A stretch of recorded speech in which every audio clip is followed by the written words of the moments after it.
Isaac Watts wrote many hymns for children. In 1715, he published a hymn book entitled Divine and Moral Songs for Children, which sold over 80,000 copies a year. One of the hymns, entitled I Sing the Mighty Power of God, became quite popular with adults as well. I sing the mighty power of God that made the mountains rise, that spread the flowing seas abroad and built the lofty skies. I sing the wisdom that ordained the sun to rule the day. The moon shines full at God's command. All the stars obey.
The hymn, Fairest Lord Jesus, emphasizes the beauty and wonder of Christ, and it alludes to his dual nature, that he was both human and divine, God made flesh.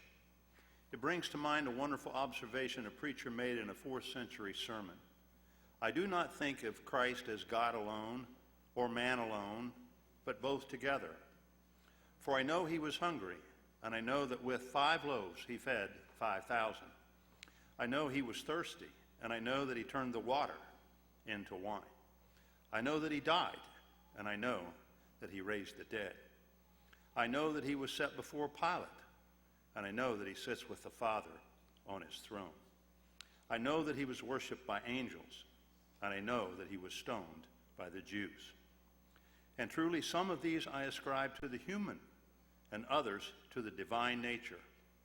For by reason of this, he is said to have been both God and man.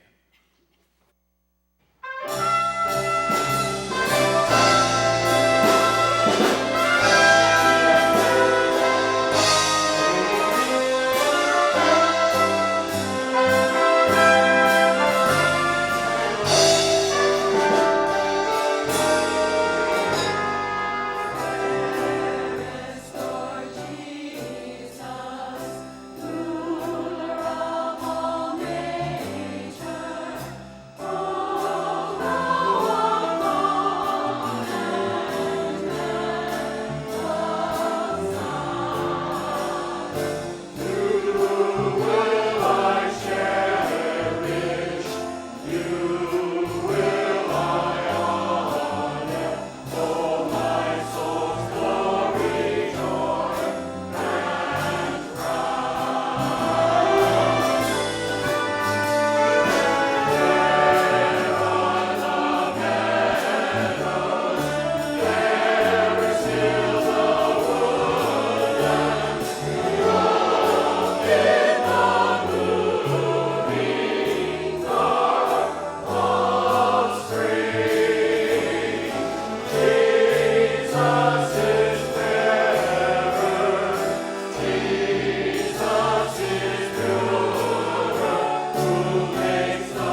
In 1892, the United States observed the 400th anniversary of the discovery of America by Christopher Columbus.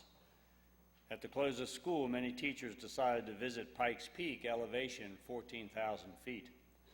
One of them, Catherine Lee Bates, later wrote, "We hired a prairie wagon. Near the top, we had to leave the wagon and go the rest of the way on mules. I was very tired, but when I saw the view, I felt great joy. All the wonder of America seemed to be displayed there. It was then and there, as I was looking out over the sea-like expanse of the fertile country spreading away so far under those ample skies, that the opening lines of the hymn floated into my mind.